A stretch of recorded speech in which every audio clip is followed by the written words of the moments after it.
Guys, Diwali आ गई है और दिवाली के साथ ही ठंड का मौसम भी आ गया है, जिसमें बच्चों के लिए आया है कफ और कोल्ड जैसी ढेर सारी प्रॉब्लम्स। और कई बार कफ इतनी सीवियर हो जाती है कि बच्चे 1 घंटे में 20 से 25 बार तक कफ करते हैं, जिसकी वजह से उनके चेस्ट में पेन होने लगता है, गले में दर्द होने लगता है।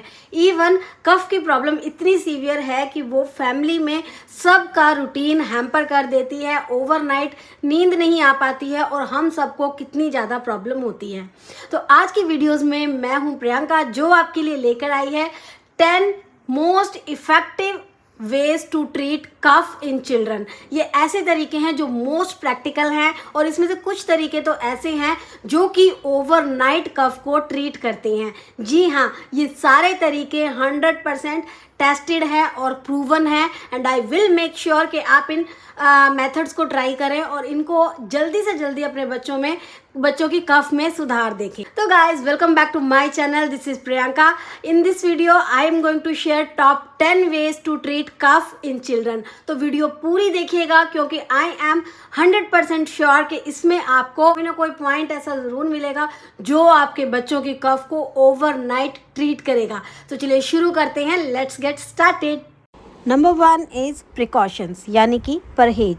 तो गाइस, जैसे ही मौसम बदलता है, बच्चों के साथ साथ हम पेरेंट्स भी लापरवाह हो जाते हैं और कुछ चीज़ों को अवॉइड करते हैं, जैसे कि कपड़े निकाल देना, पंखे तेज़ चलाना, फ्रिज से ठंडा पानी पीना, और यही कारण बनते हैं बच्चों में खांसी और जुकाम के।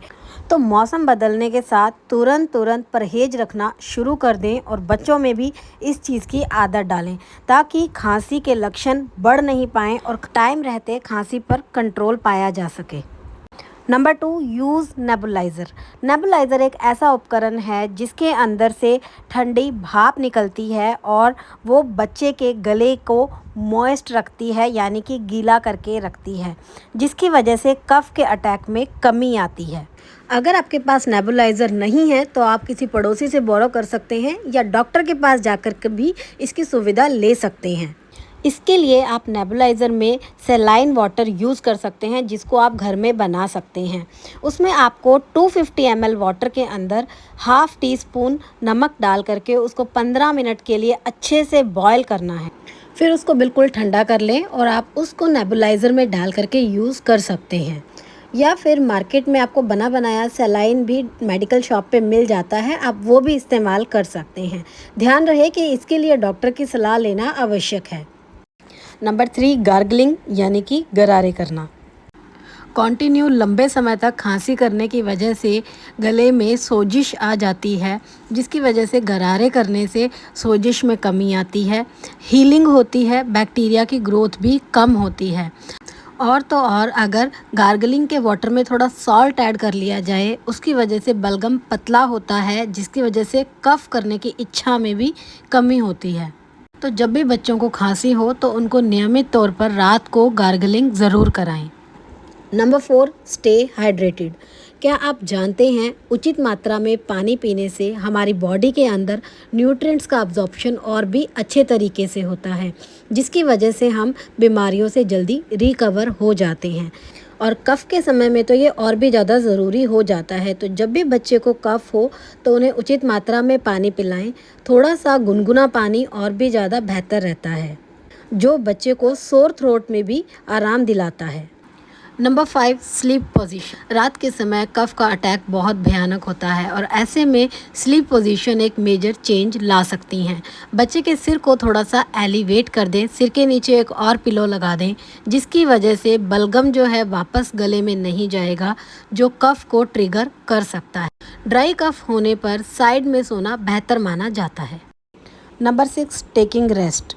चाहे खांसी हो, जुकाम हो या कितना भी भयानक बुखार ही क्यों ना हो, बच्चों को रेस्ट कराना बहुत मुश्किल होता है, लेकिन ऐसे समय में बच्चों का हील करना बहुत ज़्यादा ज़रूरी होता है।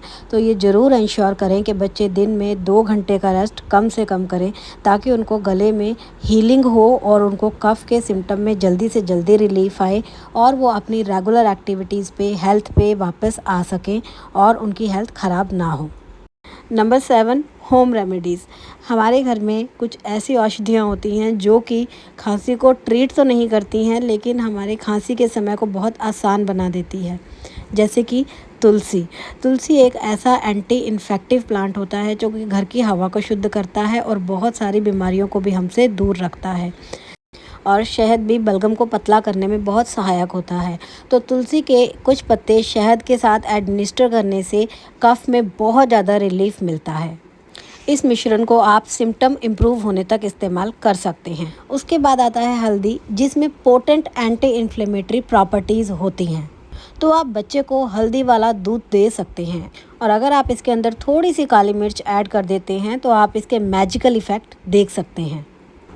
Number 8, use humidifier. कफ को ठीक करने में भाप का बहुत ज़्यादा रोल होता है। ड्राई एयर कफ को कई गुना तक बढ़ा सकती है, जिससे बचने के लिए हम ह्यूमिडिफायर का इस्तेमाल कर सकते हैं। ह्यूमिडिफायर आपके द्वारा सांस लेने वाली हवा में नमी प्रदान करने में हेल्प करता है। बेस्ट रिजल्ट के लिए ह्यूमिडिफायर का लेवल 40 से 50% तक होना चाहिए, लेकिन इससे ज़्यादा नहीं होना चाहिए। और ह्यूमिडिफायर के बेस्ट रिजल्ट पाने के लिए उनकी लगातार साफ़ सफाई करना बहुत ज़्यादा ज़रूरी है। एक अच्छा ह्यूमिडिफायर ना सिर्फ बच्चों के लिए बल्कि बड़ों के भी बहुत काम में आता है। तो आप एक अच्छे ह्यूमिडिफायर में इन्वेस्ट कर सकते हैं जो कि आपको ह्यूमिडिटी का लेवल भी बताएगा। Next is food to eat. वैसे तो हम सब जानते हैं कि कफ और कोल्ड में खाना गर्म, ताज़ा, सुपाच्य खाना चाहिए ताकि गले में कांस्टेंट आराम मिलता रहे। लेकिन कफ और कोल्ड में किस प्रकार का खाना सबसे ज़्यादा लाभदायक होता है, इसके लिए मेरे चैनल पे आपको ये वाली वीडियो मिलेगी जिसका लिंक आपको यहाँ पे मिल जाएगा। तो इसके लिए आप ये पूरी वीडियो देख सकते हैं और इसके अकॉर्डिंग बच्चे का मील भी प्लान कर सकते हैं। Last, seek medical advice. तो अगर आप देख चुके हैं कि बच्चे को कोई भी इलाज काम नहीं आ रहा है और बच्चे की कफ में कोई आराम नहीं आ रहा है, तो ऐसे में डॉक्टर की सलाह लेना बहुत ज़्यादा ज़रूरी हो जाता है। कोई भी दवाई मैं आपको इसमें बता नहीं सकती हूँ क्योंकि डॉक्टर बच्चे की कंडीशन देख के ही दवाई प्रिस्क्राइब करेगा। तो I would suggest at the end you should seek a doctor.